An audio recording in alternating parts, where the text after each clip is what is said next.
Okay, good evening and welcome to this week's Saturday night LaRouchePAC class. This week we will present part 2 of LaRouche's 1984 educational series on economics called Power of Labor. Last week we began with part 1, and just to give a very, very quick summary, if you haven't seen part 1, you can watch the opening presentation. It's posted on the LaRouchePAC site. And LaRouche developed the introductory ideas that are at the foundation of his concept of the science of physical economy, in which he situated the basic principle of all economics in the book of Genesis, particularly the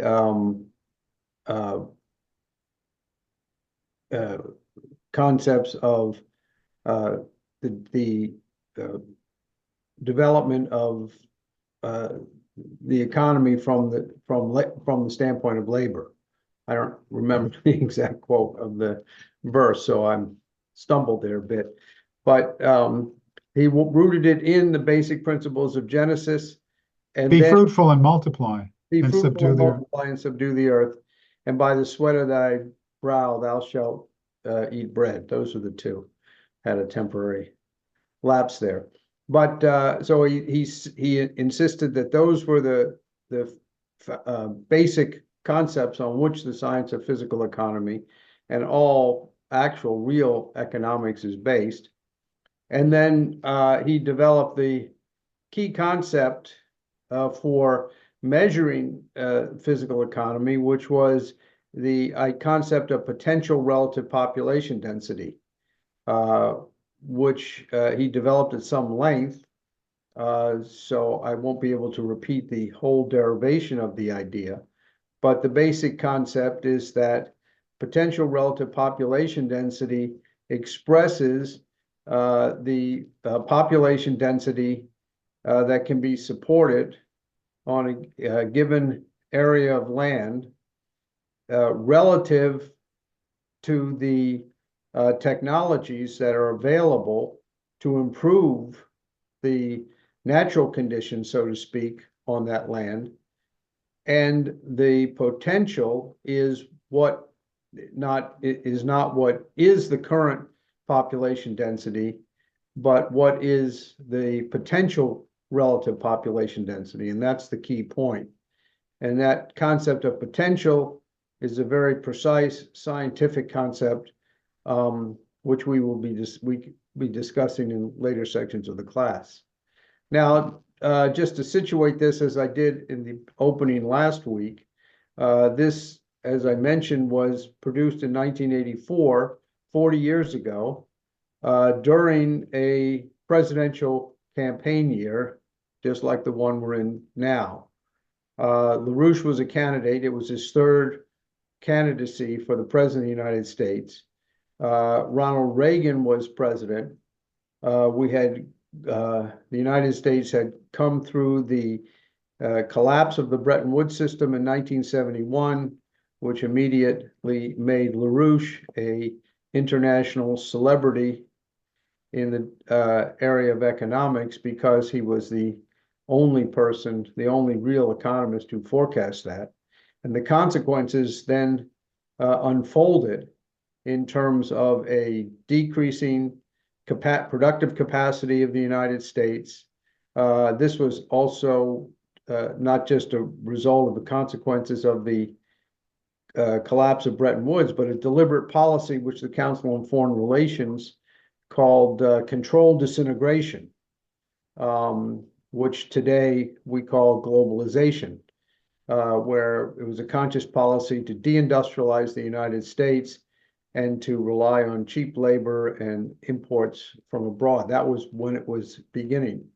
And of course, it led immediately to a massive inflationary crisis, where Paul Volcker became head of the Federal Reserve under Jimmy Carter and famously raised the interest rates up to 20%, which ushered in a huge depression. LaRouche, in the 1980 campaign, ran for president warning on two things. One is he was supporting the idea of what Reagan later adopted as the Strategic Defense Initiative, the idea of a missile defense system based on new physical principles, which would be solve two problems. One was that it would provide a basis by which the United States and the world could get away from the concept of mutually assured destruction and into the idea of mutually assured survival. But more importantly, LaRouche linked the Strategic Defense Initiative with a renewed space program that would act as a science driver for technological progress throughout in terms of building up the economy. And this was politically important at the time because there were two competing, I guess, mainstream views of economics, both of which were wrong, that were accepted by policymakers and the population. One was an old Keynesian idea of massive government spending, make work jobs, and austerity. And the second was a policy of basically free trade and globalization, which later was ultimately adopted. So LaRouche produced this video series in order to educate policymakers and the population on the basic principles of physical economy so that they would understand the science behind what was known as the American system, and we could develop a constituency for an actual shift in economic policy in the United States. Of course, LaRouche didn't win the presidency. You had the second Reagan term, then Bush, then Clinton, then Bush, then Obama, and now Biden. And we're basically in the same situation right now, where we have a presidential election. We're clearly in a dramatic economic crisis. We're in a crisis, political strategic crisis, where the threat of nuclear war is at least as high, nuclear confrontation, as it was in the early 1980s. And the only solution to it can be found in adopting in the United States a policy of economics based on these principles that LaRouche is laying out here. So even though a lot has changed in the world over the last 40 years, the importance of LaRouche's ideas on physical economy has not changed. And so we at LaRouchePAC are presenting this 5-part series in 5 weekly installments to get this discussion going and make this available to you. Now, in tonight's part, LaRouche develops some of the in-depth concepts of how you account for and understand the productive process of an economy. Now, this involves certain equations and certain charts, which will be put on the screen. We sent in the email inviting you to this class, there was a link to the copies of those charts, which you can download and be able to look at not only while this presentation is going on, but also at your leisure. And I have posted a link to that, the link in the chat. So if you want to click in the chat, you can find the link to the download. So we're going to begin now. I'm going to turn it over to Tony, and he will play the tape and have some comments on it as it's going on. And afterwards, he and I will have a bit of a back and forth, and then we'll open it up for questions to discuss this. This is going to require some concentration because it is very detailed, but you really do need to work through these concepts in order to really understand these basic principles of economics. So, Tony, you want to begin? Yes. Yeah. So, as Bruce said, I'm going to play the tape and stop it at some parts to insert explanation, because some people may find it fast going and need that. And then, of course, afterwards, we'll be having a discussion and Q&A. So, what you don't understand during the tape, you'll understand afterwards if you raise it.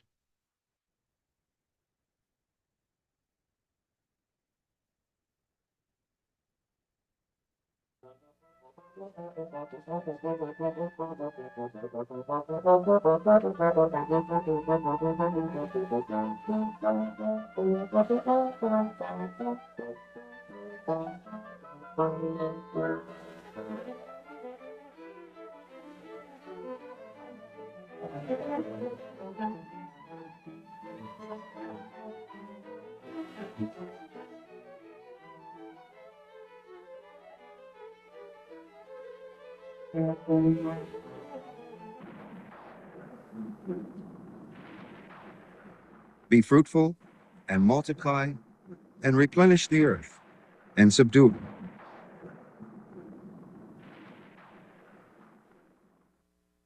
During this program, travel deep into the innermost thoughts of the man whom Russia's rulers have said they fear the most. He is one of the most controversial international public figures of the decade, chief executive for an international news agency, and hated by powerful international financial circles for his 10-year campaign for international monetary reform. His fundamental discoveries in economic science have made him the world's most successful economic forecaster. The following program is one of 5 parts of The Power of Labor, an educational special on economic science written by Democratic presidential candidate Lyndon LaRouche.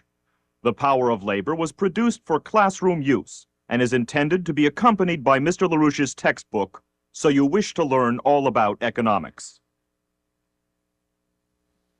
To analyze an entire society, we must treat the society as an indivisible unit. We can approximate this method of study by treating national economies as if each were a consolidated agro-industrial enterprise.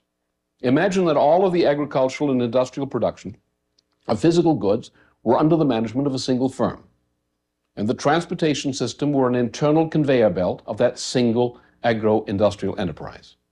In that case, those members of the total labor force employed directly in transportation or in various forms of agricultural production or in manufacturing, construction, mining, and maintenance of basic economic infrastructure represent in sum, in total, the direct labor costs of production of total physical output. The remainder of the total labor force represents the equivalent of overhead expense. Therefore, we define the first class of employment as productive and other employment plus unemployment as non-productive. This does not mean that all non-productive labor is either useless or unnecessary. It means that only the physical output of goods bears upon changing directly the potential relative population density of the nation for the better. We measure the performance of the national economy in terms of the output of productive labor, and then examine various subcategories of non-productive employment to discover how this affects the increase of the productive powers of productive labor. For example, scientists, teachers, medical professionals, and similar categories of non-productive services should contribute substantially and directly to improving the productive powers of labor. However, the improvement they contribute is measured by the increase in the average productive powers of labor accomplished as a result of scientific work, of education, and of medical services. It is the same with other kinds of services and administration. We analyze a national economy in the following way. We begin with the population as a whole. Since we are measuring increase of potential relative population density, we do it that way. We measure the population first as a census of households, since it is through the family households that the population is reproduced. We measure individuals as members of households, not as individuals per individuals. We divide the households into 2 general categories. First, households whose labor force members are employed normally as productive labor. And secondly, households whose labor force members are normally employed in non-productive occupations. There are, of course, some households which might seem to fall into both classes. This represents no serious problem for analysis, since it is changes in the ratios of the two classes of employment and classes of household with which we are primarily concerned. We use a consistent rule to distinguish the two classes statistically in the relatively small number of ambiguous cases. Each of the two classes of households we analyze in two ways. First, we analyze the composition of households by age interval groups. And second, by function performed according to age interval group. For example, the three primary age levels are A, under labor force age, B, within labor force age range, and C, above labor force age.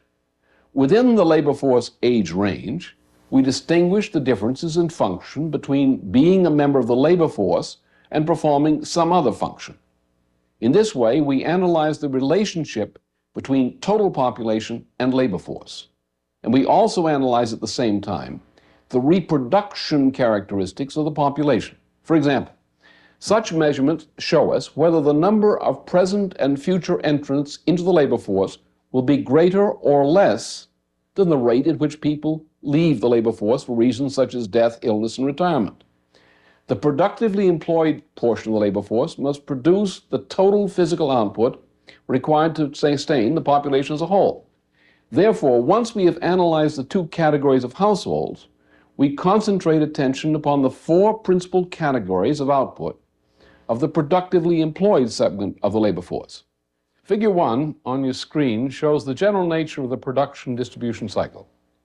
The lower bar on the left-hand side represents the households of productive labor.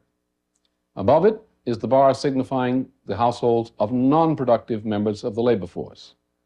At the right is the production bar. Productive labor flows from the lower left-hand bar to the production bar. Productive labor is the input to the production bar. Administration and services flow from the upper left-hand bar to both the lower left-hand bar and to the production bar.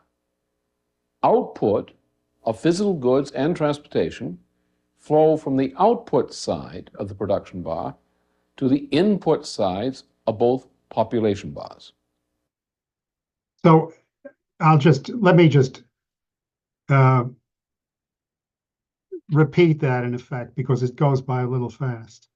So on the lower left, we have the productive households. They participate in production. That's the arrow which goes from production households to production. On the upper left, we have non-productive households. The two arrows go from the non-productive households. The non-productive households contribute services. He cited medical, scientific, engineering, administrative, to the productive households. The non-productive households also participate in their way in the production process, as the things I mentioned: engineering, administration, science. They're not themselves producers in the sense of industrial operatives, but they contribute services to production and services to all the households in the system. Okay? And then the production, in turn, produces the goods used by productive households: food, shelter, transportation, and so on. Production also produces the goods used by the non-productive households. So two arrows go from production to productive households and another to non-productive households. I'm just repeating what he says in a slightly different way, because some people have said it rushes by a bit fast. So continue. Some part of the output of the production bar is consumed by production itself. That defines the production distribution cycle in general terms. Now focus on figure 2, now showing on your screen. This is a close-up view of the production bar. Note that the bar is divided into 3 major segments, and that the top segment of the bar is divided into two subsegments. The middle segment, labeled by the symbol V, capital V, is easily understood. This represents the physical goods portion of the market basket of consumption by those households associated with productive labor.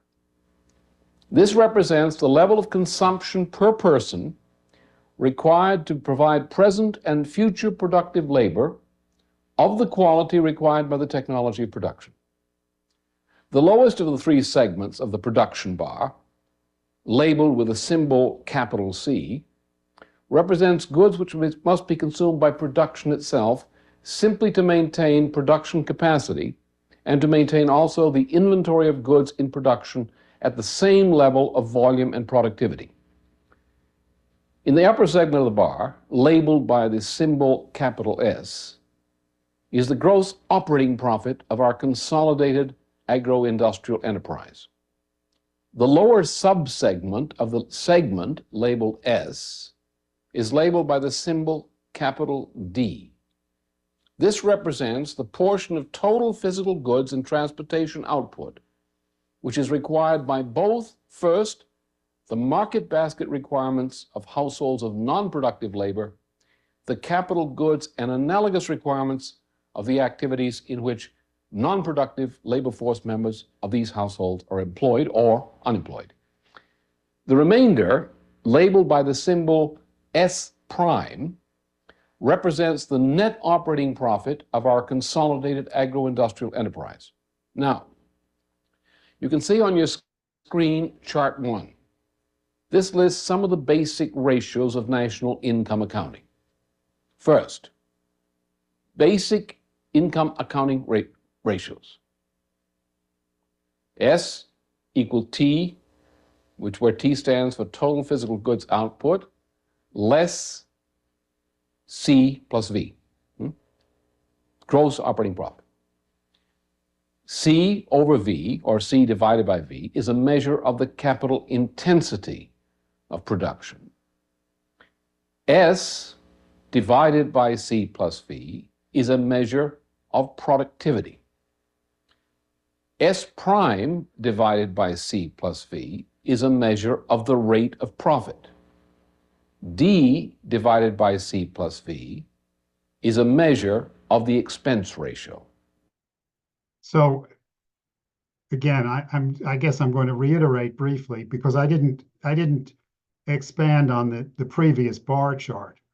But so S is also gross operating profit, is the product of a cycle of production, total product of a cycle of production, which we see here, total physical goods output, minus the, grossly speaking, capital goods consumed in production itself, and minus also the wage goods of productive labor.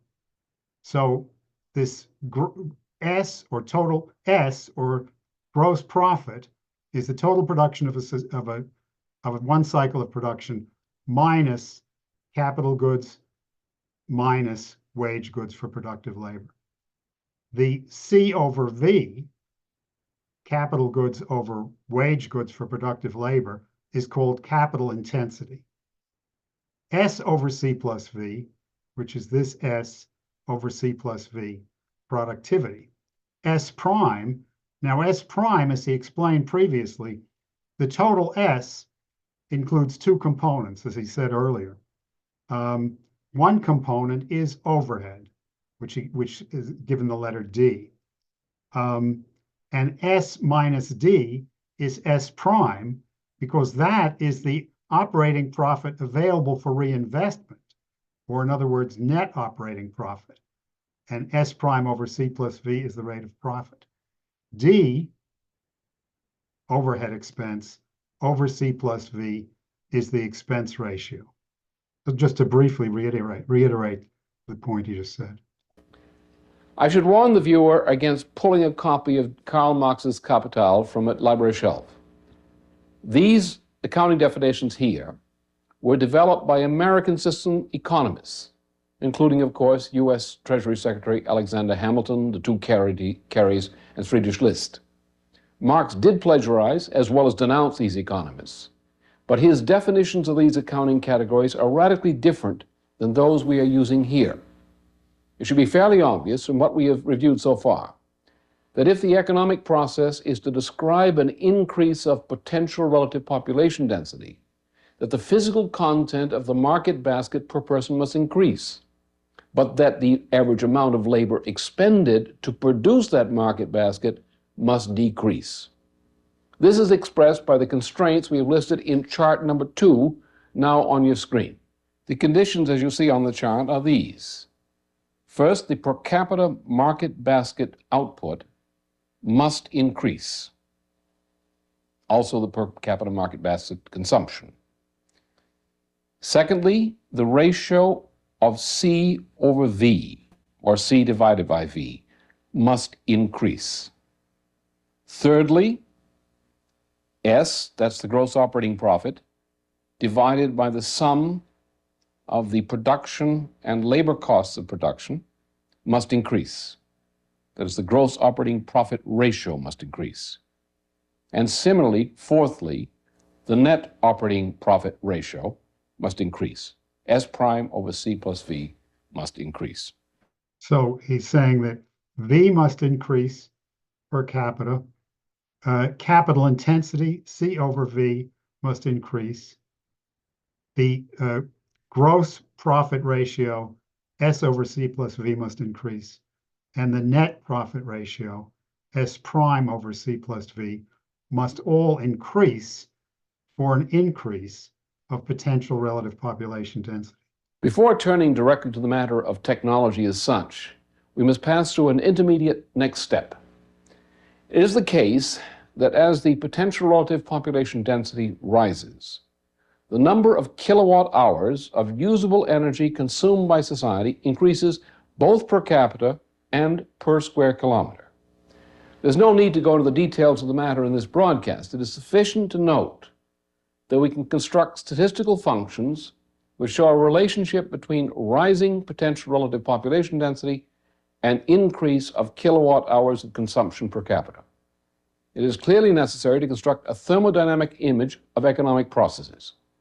It happens to be necessary to do so to isolate the most crucial fact about the kinds of economic processes we are describing in this broadcast. It is high school thermodynamics to say that the simple analysis of any thermodynamic process proceeds in the following way. First, we divide the total amount of the heat equivalent transmitted through any process into two general categories.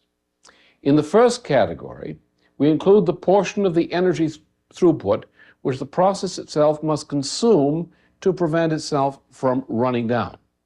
We use the term running down in the sense of the unwinding of the mainspring of a mechanical clock. We call this portion of the energy throughput the energy of the system. This includes the waste heat consumed, such as frictional losses. If the total energy throughput is greater than this energy of the system, we identify the remainder as the process's free energy. In the economic analysis we've just described, the combined productive costs and overhead expenses, as shown on chart 3 on your screen, correspond to the energy of the system of the economic process. The net operating profit, S prime, represents the free energy of the economic process. Just note the categories we use to measure these kinds of relationships. The sum of C plus V plus D represents the energy of the system. The sum of C plus V represents the energy of the system of production itself. S prime represents the free energy of the economic process. S prime over C plus V is the ratio of the free energy to energy of the system of production. S prime over C plus V plus D represents the ratio of free energy to energy of the system for the society as a whole. So he's taken his chart of population and production and the relationship of population and production and put it in energy terms. He says it's equivalent or it corresponds to energy in thermodynamics. And then, the following correspondences, C plus V plus D, energy of the system, C plus V, energy of the system of production, S prime, which before we looked at as net operating profit, becomes free energy of the economic process. S prime over C plus V, net rate of profit, becomes ratio of free energy to energy of the system. And S prime over C plus V plus D, which we didn't consider before, ratio of free energy to energy of the system. Although the proper term for energy of the system is the sum of C plus V plus D, overhead expense includes a variety of components which vary in a way which has no functional relationship to the development of the economic process. Governmental expense and pure waste, for example, may increase in a way which has no relationship to the processes of production themselves, except as a kind of arbitrary tax on the wealth produced by the productive process. For that reason, we use the ratio S prime over C plus V as a substitute for S prime over C plus V plus D. Just as we were concerned chiefly with changes in the rate of net operating profit in national income accounting, in elementary thermodynamics we are concerned with changes in the ratio of free energy to energy of the system. In thermodynamic processes, in which the energy of the system is greater than the energy throughput over successive cycles of the process, we say that the process is entropic. In chart 4, we've indicated summarily some of the conditions which distinguish between a negentropic, that is a positive process, and an entropic. In this chart, chart 4, I'm afraid that this we should really have dealt with before the show, but we weren't able to. In chart 4, these equations are a bit misleading or ambiguous. The words which Mr. LaRouche is speaking represent the concept. I would just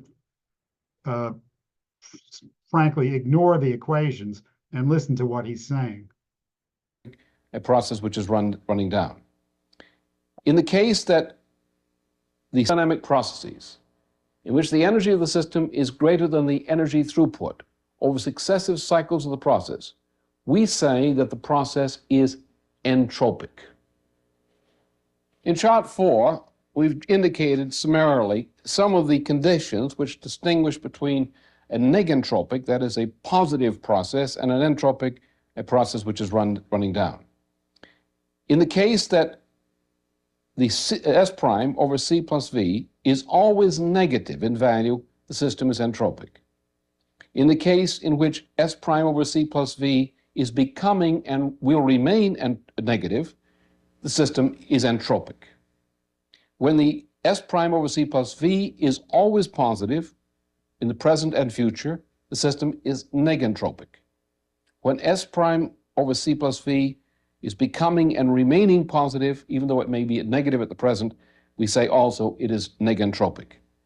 If it is both positive and increasing, it is definitely negentropic. If S prime over C plus V is positive but decreasing, it may be considered relatively entropic. That it is not yet an entropic process, but it's tending to become entropic. If S prime over C plus V is negative and falling at an accelerating rate, we describe the process not only as entropic, but as degenerate. To briefly reiterate that, just because the equations are not especially helpful. What he said is that if S prime over C plus V is always negative, the system is entropic. If it's becoming and will remain negative, the system is entropic. If it's always positive, present and future, the system is negentropic. If it's becoming and remaining positive, even if it may be negative now, we say it is negentropic.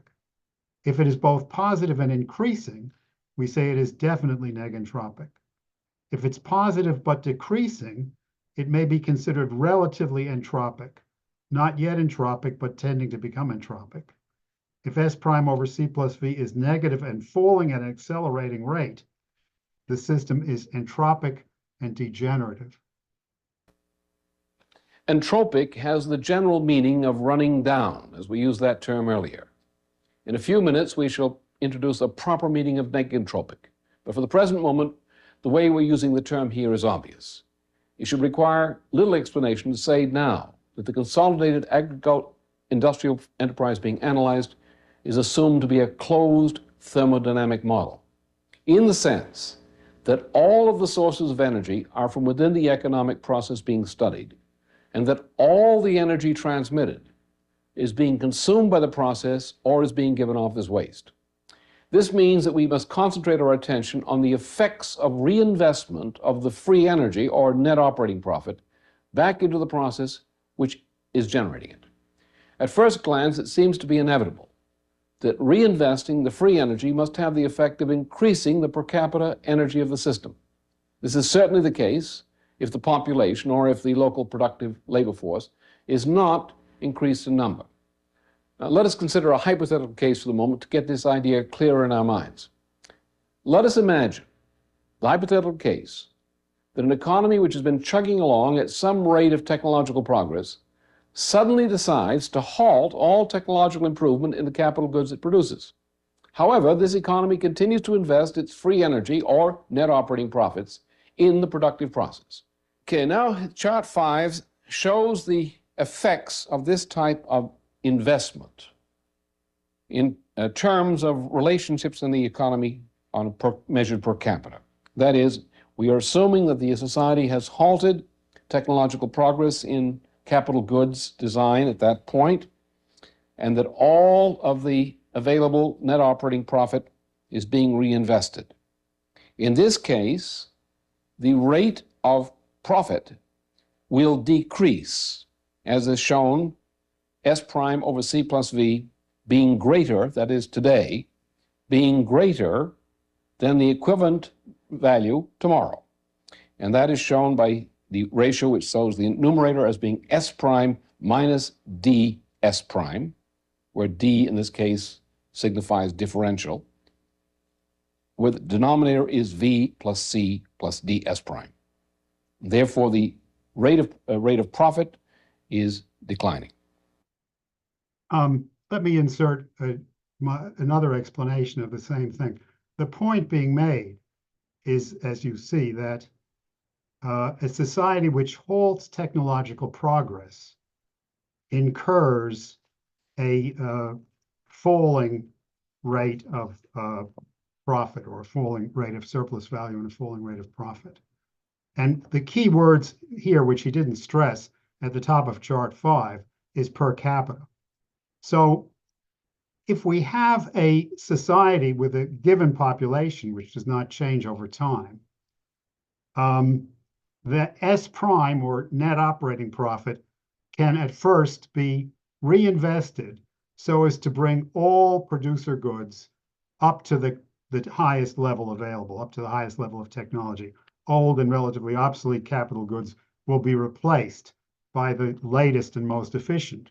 But since technological progress has stopped, the capital goods are not going to be replaced by anything better from then on, because we've stopped technological progress.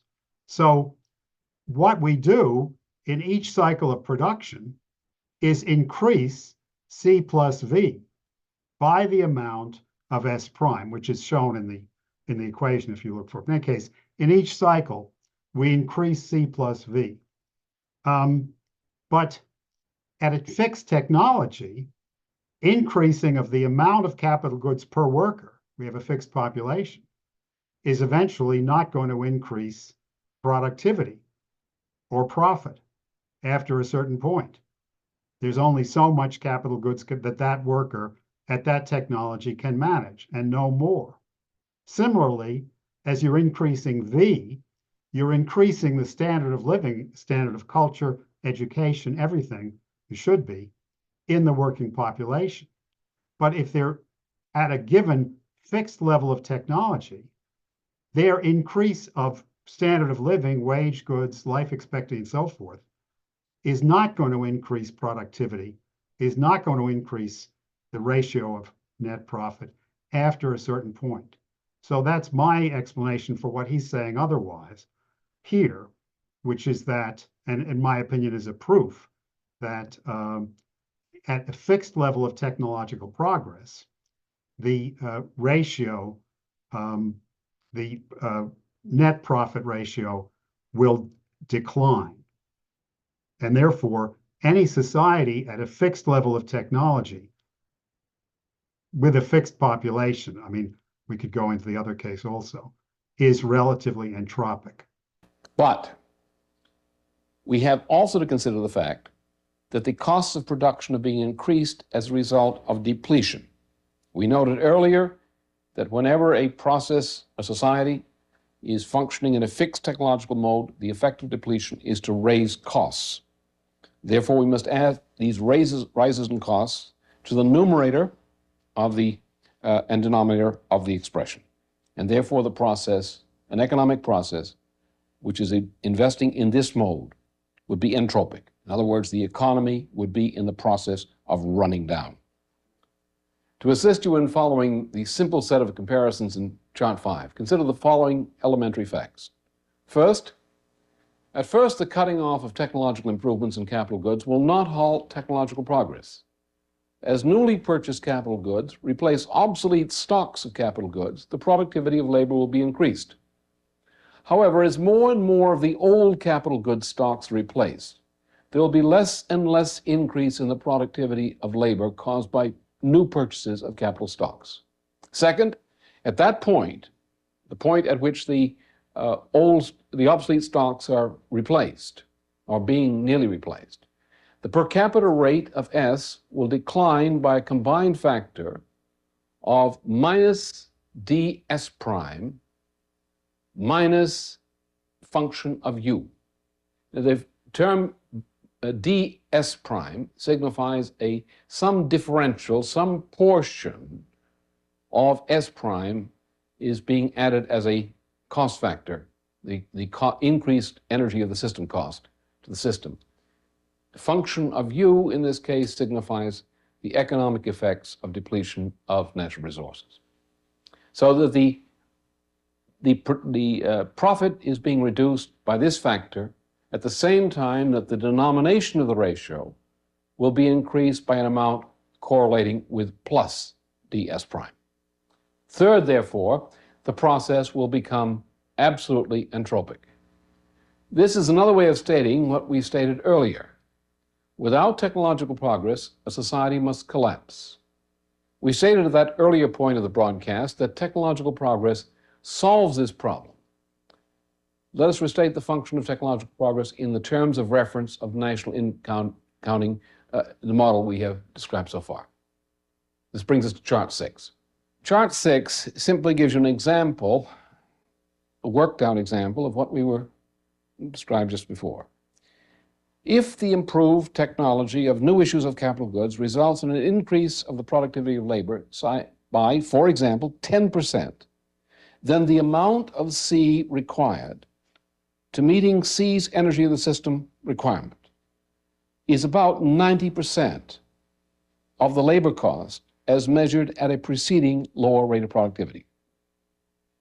In this case, let K represent the factor of improved productivity correlated with improved capital goods purchased. Then, as you see the calculations on your screen, you see that this results in this case, an improvement in the rate of profit. Therefore, as technological progress in this way, in the manner indicated on the screen on Chart 6, causes a rise in the rate of profit, whereas in a society which reinvestment is occurring under conditions of fixed technology, reinvestment of profit in industry causes a decline in the rate of profit. In this case, as shown in Chart 6, unless there is a very high rate of depletion of natural resources, the rate of profit must increase over successive reinvestment cycles. Or, for a more rigorous examination of the same point, look now at Chart 7 on the screen. You see the comparison made. First, we're comparing the rate of profit in the before the new investment is made and the rate of profit after the new investment is made. And therefore, if the productivity is increasing, as shown, the process is at least relatively negentropic.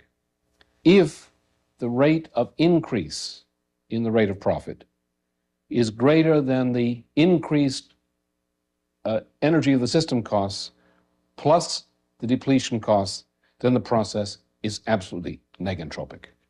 The discussion of charts 1 through 7 has now situated the significance of the term negentropy in terms of national income accounting.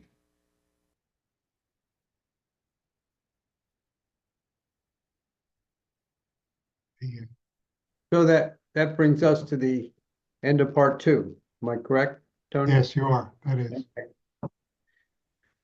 So, as I mentioned, you can, through the link on the chat, you can download the charts and go over them yourself.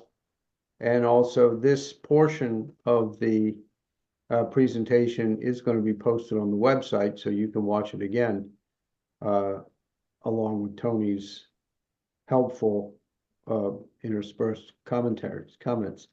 So do you have any summary summations you want to make about the presentation that people should keep in mind when we go into the Q&A?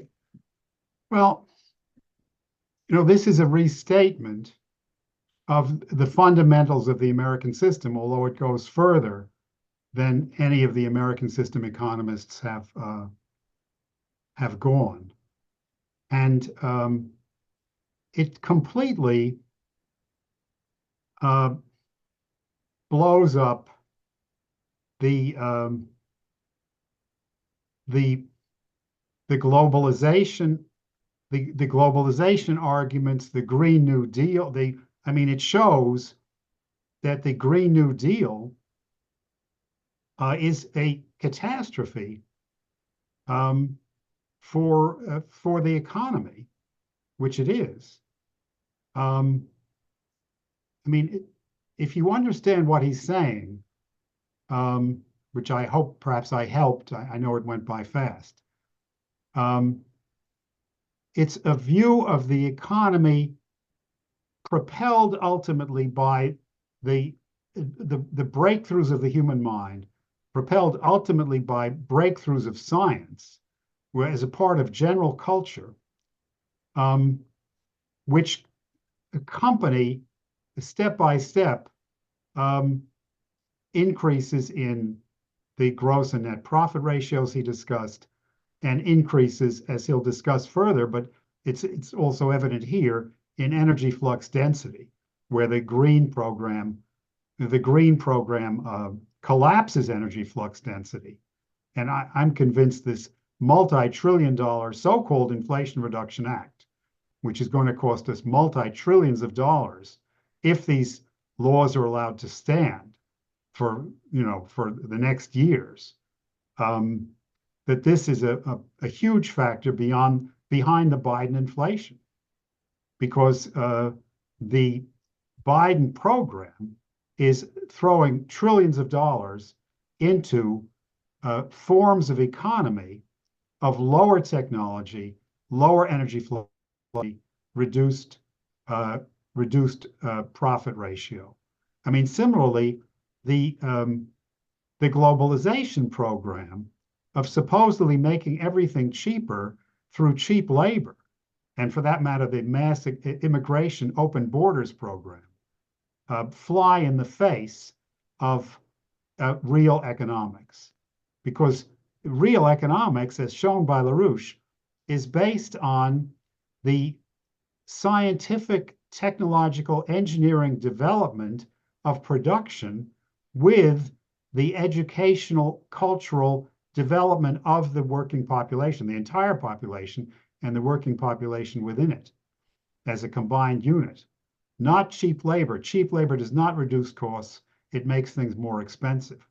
So, this is the key to actual economics. And, this was the form of economics, even though LaRouche has carried it further, that made our nation into the greatest industrial power in the world by the end of the 19th century, and then, multiply more the same thing by the end of World War II. These were the unspoken, in some cases, conceptions of economy that were behind it, as in Vannevar Bush's a famous report to the presidency at the end of World War II, the new frontier of science as being the frontier of the economy, as in the achievements of the space program. So it's the kernel of actual economics. I mean, that's what I think I could say now. Yeah, I think that's very helpful. And I would just add that this strangeness, this approach towards economics you may be feeling or that people might be dealing with, is in large part due to the fact that 40 years ago, we were a much more productive economy in terms of the employment, the amount of labor force that was employed in production or had been employed in production in past times. I mean, the World War II generation was generally the generation that was managing the economy. Even though we were declining, there was a familiarity among the American people that that your economy had to be based on some kind of physical process, although the understanding as detailed by LaRouche was not generally known. But since then, the economy has been so financialized. And of course, all those financing costs come directly out of the net profit because they would all be classified in D. So and yet it becomes so financialized and so focused on financial flows, while the amount of the population involved in production, either directly or indirectly, has diminished by so much that in general, we tend to think today of the economy in terms of money and financial flows. And that has really distorted people's thinking.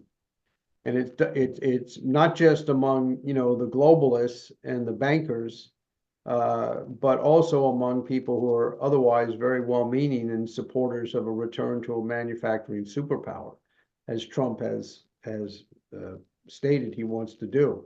He put out a new video with respect to Agenda 47 this week, or maybe it was last week, detailing more of his ideas around making the United States a manufacturing superpower. So it's really incumbent on us to get people or give people a framework like LaRouche presented today, of how to think of the economy in productive terms, the way he laid it out. And so that's why it's very important to get to study and grasp these concepts as deeply as you can and as soon as you can.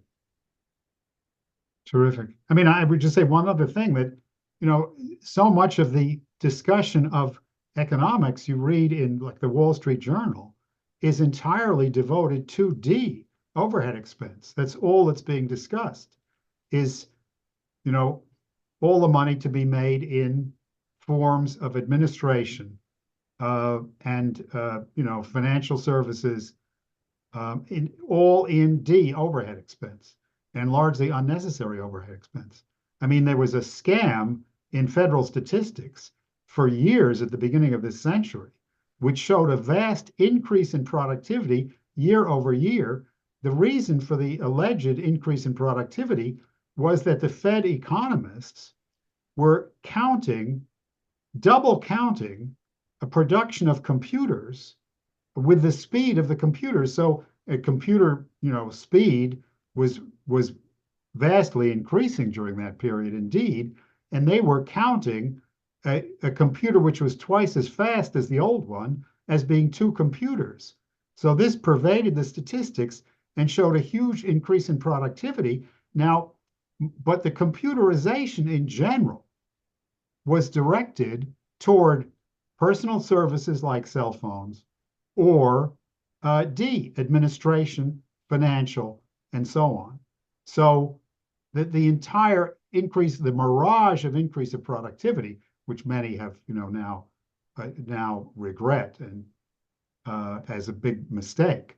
But the entire thing was all going on within this area of D, overhead expense, and much of it unnecessary overhead expense. I mean, the computerization. I mean, these far faster computers we have in this country now than we did even a few years ago. But that whole computerization is largely devoted to D, overhead expense. Now, doesn't mean it's it's all unnecessary, although probably most of it is. But it's all in overhead expense. The actual use of computerization in production has been lagged far behind. I mean, in part because we've sent our production off to China and other places. Since you brought that up, let me just make a concrete example here that might help provoke some discussion on this. I'm speaking to you from Northern Virginia, which is the area around Washington, D.C. And whether you know it or not, 70% of the world's internet traffic goes through this county, Loudoun County, and some of the close other counties here. 70%. Now, initially, that internet traffic was focused on communications companies like AOL and MCI and so forth. They all went bust in the late 90s, early 2000s. But after 9/11, we had what people around here refer to as the doom boom. That is the massive growth of intelligence and defense-related centers and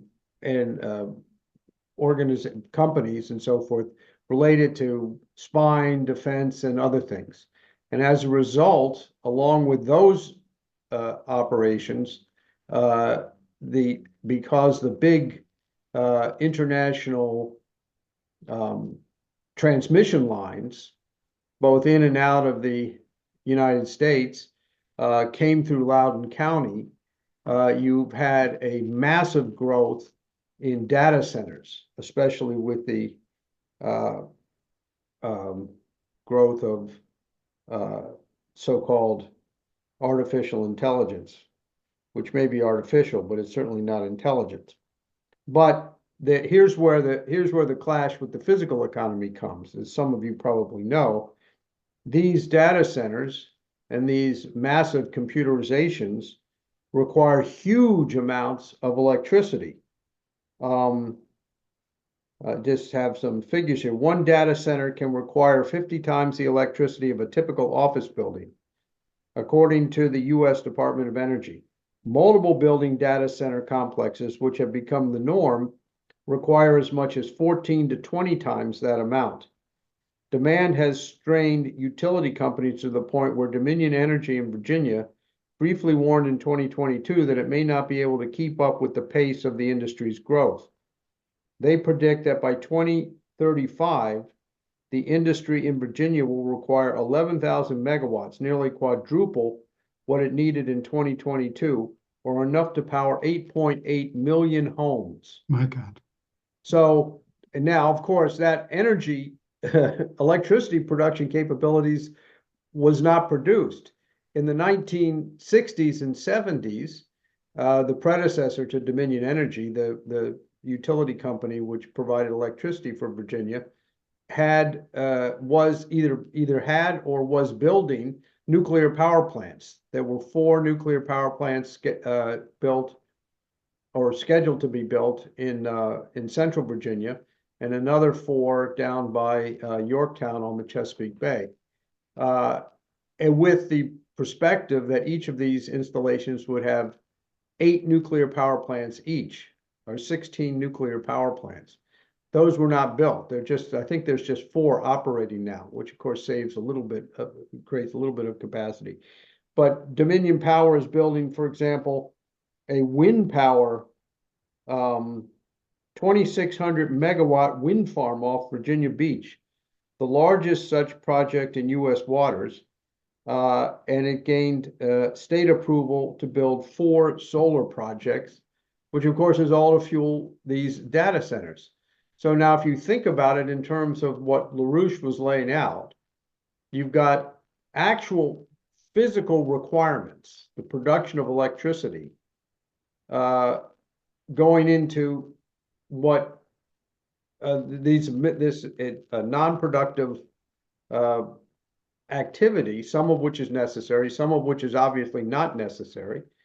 And the productive capability or the capability to produce electricity is not only not kept up with that requirement, but it's obviously not available for massive increases in manufacturing, which consumes the electricity and doesn't just toggle switches on central processing units, but actually produces real physical goods.